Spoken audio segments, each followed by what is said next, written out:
Baik,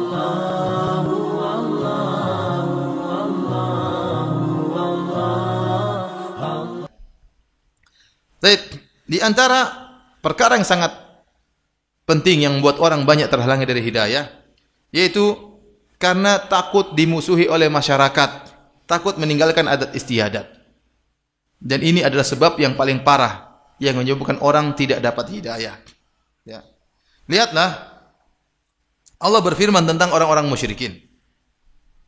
Tatkala Nabi SAW mendakwahkan Islam kepada mereka, kata mereka, Inna wajadna aba'ana ala ummah wa inna ala atharihim muqtadun. Kami telah mendapati orang tua kami di atas suatu jalan dan kami tinggal ngikut saja. Kami tidak ingin keluar daripada tradisi nenek moyang. Kami tidak ingin keluar dari tradisi nenek moyang. Jadi tradisi ini masalah yang buat seorang susah menerima kebenaran. Kenapa tidak ingin keluar dari tradisi? Kenapa kalau dia keluar dari tradisi akan dicela? Dalam ayat yang lain, wa idza qila lahum ta'alu ila ma anzalallahu wa ila rasul qalu hasbuna ma wajadna alaihi aba'ana. Tatkala dikatakan kepada mereka, kemarilah kepada apa yang diturunkan oleh Allah dan kepada Rasulnya, maka mereka mengatakan cukup apa yang kami dapati ayah-ayah kami. Jadi cukup ajaran ayah kami, sudah cukup nenek moyang kami. Tidak ingin merubah ajaran nenek moyang. Inilah yang menjadikan Abu Thalib tidak mau masuk Islam, karena tidak ingin keluar dari adat nenek moyang. Padahal dia telah berkata, walaqad alimtu bi anna dina Muhammadin min khairi adyanil bariyati dina walaula al malamatu au hidharu masabbatin lawajadtani samhan bidzaka mubina. Sungguh saya telah tahu bahwasanya agamanya Muhammad adalah agama manusia yang terbaik.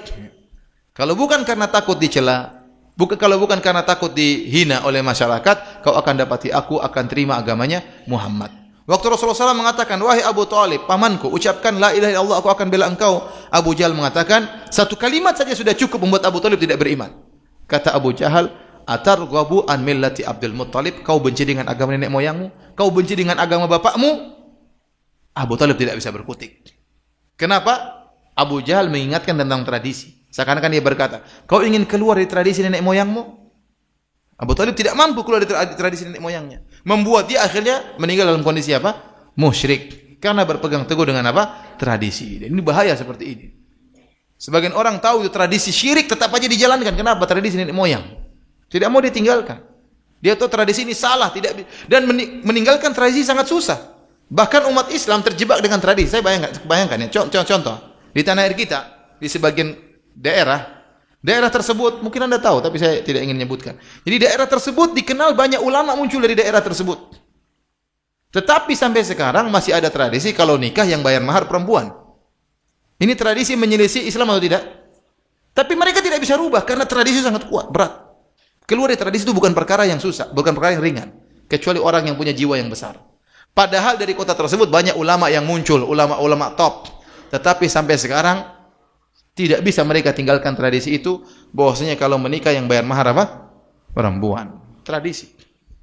Ada satu daerah, satu pulau, banyak orang hafal Quran dari pulau tersebut. Banyak imam-imam berasal dari pulau tersebut. Tapi sampai sekarang tradisi masih berjalan. Kalau ingin menikah, maka laki-laki culik itu sang wanita, dibawa pergi. Nanti kemudian disambut untuk dinikahi. Kan enggak boleh seperti ini. Cewek dibawa pergi, entah pergi terus ngapain aja, kan khalwat, enggak boleh. Tapi tradisi itu tidak bisa ditinggalkan. Bahkan dari orang-orang Islam sendiri. Padahal tempat tersebut banyak orang hafiz-hafiz apa? Quran. Kenapa? Itu tradisi, tidak bisa ditinggalkan. Maksud saya, tradisi itu perkara yang sangat, kata Ibnu Qayyim menjelaskan, ini perkara yang sangat membuat orang terhalang dari hidayah. Lihat Abu Thalib tidak bisa dapat hidayah gara-gara tidak mau meninggalkan tradisi. Oleh karenanya di antara julukan yang paling sering diberikan kepada Nabi adalah Sabi. Sabi itu artinya orang yang keluar dari tradisi. Inilah yang membuat Al-Walid ibn Al-Mughirah akhirnya tidak beriman kepada Nabi SAW. Al-Walid ibn Al-Mughirah, sebagaimana disebut dalam buku-buku tafsir seperti tafsir At-Tabari, tafsir Al-Baghawi, kemudian tafsir Ibnu Katsir. Jadi Al-Walid ibn Al-Mughirah, kata Ibnu Katsir rahimahullah, ahadu ru'asa'i Quraisy la'anahullah, salah seorang dari pemimpin besar orang Quraisy. Semoga Allah melaknatnya. Kenapa dia mati dalam kondisi musyrik dan dia diancam neraka oleh Allah Subhanahu wa taala. Ibnu Abbas bercerita, dakhala Al-Walid ibn Al-Mughirah ala Abi Bakar bin Abi Quhafah. Fasa'alahu anil Qur'an. Fasa'alahu anil Al-Quran. Suatu hari Al-Walid bin Al-Mughirah bertemu dengan Abu Bakar, kemudian Al-Walid bin Mughirah bertanya tentang Al-Qur'an. Falamma akhbarahu kharaja ala Quraisyin. Tatkala Abu Bakar membacakan Al-Qur'an kepada Al-Walid bin Mughirah, maka Al-Walid bin Mughirah ini pun keluar bertemu dengan orang-orang Quraisy, dengan kaumnya. Kemudian dia berkata, "Ya ajaban lima yaqulu Ibnu Abi Kabsyah. Fa wallahi ma huwa bi syi'rin wala bi sahrin wala bi hadi minal junun." Kata dia, sungguh indah ucapan-ucapan yang dilantunkan oleh Muhammad sallallahu alaihi wasallam. Ucapan-ucapan tersebut, lantunan-lantunan tersebut itu Al-Qur'an, bukanlah perkataan orang gila, bukanlah syair, bukanlah sihir. Karena Walid bin Mughirah pintar, dia tahu ini bukan perkataan sihir, bukan perkataan orang gila, ya. Dan juga bukan perkataan penyair. Wa inna qaulahu la min kalamillah. Dan sungguhnya perkataan itu dari perkataan Allah Subhanahu wa taala. Ya. Tatkala dalam riwayat yang lain mengatakan la halawah wa fiha la talawah, bahwasanya dalam Al-Qur'an yang saya dengar tersebut ada keindahan, ada rasa manis yang saya rasakan waktu saya mendengar lantunan Al-Qur'an tersebut. Maka pembicaraan dia ini didengar oleh Abu Jahal. Abu Jahal bilang, gawat ini. Al-Walid bin Mughirah kalau masuk Islam, orang Quraisy semua masuk apa? Islam. Gawat. Dia enggak boleh masuk Islam. Akhirnya Abu Jahal berkata, ya, jadi orang-orang Quraisy pada mengeluh. Mereka berkata, wallahi, ya, la in saba al-Walid la tasbu Quraisyun. Seandainya Al-Walid keluar dari tradisi nenek moyangnya, mereka mengatakan orang yang masuk Islam namanya sobe, yaitu orang keluar dari tradisi. Kalau Walid masuk Islam, keluar dari tradisi nenek moyangnya, maka orang Quraisy seluruhnya akan masuk Islam. Maka Abu Jahal berkata, ya, ana wallahi akfikum sya'nahu, itu urusan saya. Walid, biarkan itu urusan saya. Maka Abu Jahal pun pergi menuju Walid bin Mughirah. Tatkala dia bertemu dengan Walid bin Mughirah, dia berkata, alam tara ila qaumika qad jama'u laka shadaqah. Wahai Walid, tidakkah kau lihat kaum orang-orang Quraisy sedang mengumpulkan sedekah buat kamu? Maka Walid berkata, alastu aktsarahum malan wa walada? Bukankah saya orang yang paling banyak hartanya, paling banyak anaknya? Ngapain mereka ngumpulin sedekah buat saya? Ini Abu Jahal hanya bohong saja. Maka Abu Jahal berkata, yatahaddatsuna annaka innama tadkhulu ala ibni Abi Quhafa litusiba min ta'amihi. Mereka bilang kau itu datang bertemu dengan Abu Bakar karena ingin makan di tempatnya, maka kau dengar Al-Qur'an. Makanya mereka kasihan sama kamu, maka mereka kumpulkan sedekah untuk berikan kepadamu. Ini hanya dongengan siapa? Abu Jahal, dia bohong. Jadi kata orang-orang Quraisy mengatakan kau tadi dengar Al-Qur'an di rumah Abu Bakar karena kau ingin makan di tempat dia, makanya mereka kasihan, mereka ingin kumpulin sedekah buat kamu. Maka Walid berkata, aqad tahaddatsa bihi ashirati? Apakah orang-orang Quraisy sudah bercerita seperti itu, menuduhku seperti itu? Fala wallahi la aqrabu ibn Abi Quhafah wala Umar wala ibn Abi Kabsyah. Kata dia, demi Allah saya tidak akan dekat lagi kepada Abu Bakar, dan saya tidak akan lagi dekat kepada Umar, dan saya tidak akan lagi dekat-dekat dengan Muhammad sallallahu alaihi wasallam. Wa ma qauluhu illa sihrun yu'thar. Adapun yang saya dengar itu yang indah itu hanyalah sihir yang dipelajari, diwarisi dari orang-orang sebelumnya. Ya, ini akhirnya dia berfikir. Allah menyebutkan dalam Al-Qur'an apa? Thumma qutila thumma nadhar, thumma abasa wa basar. Ya, akhirnya apa?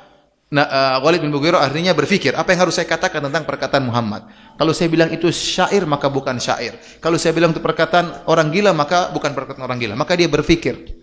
Thumma nadhar, thumma abasa wa basar, thumma adbara wastakbar. Faqala in hadza illa sihru yu'thar, in hadza illa qaulul bashar.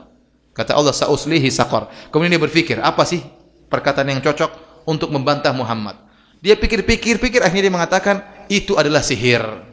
Kalau saya bilang itu syair, orang Arab tahu itu bukan syair.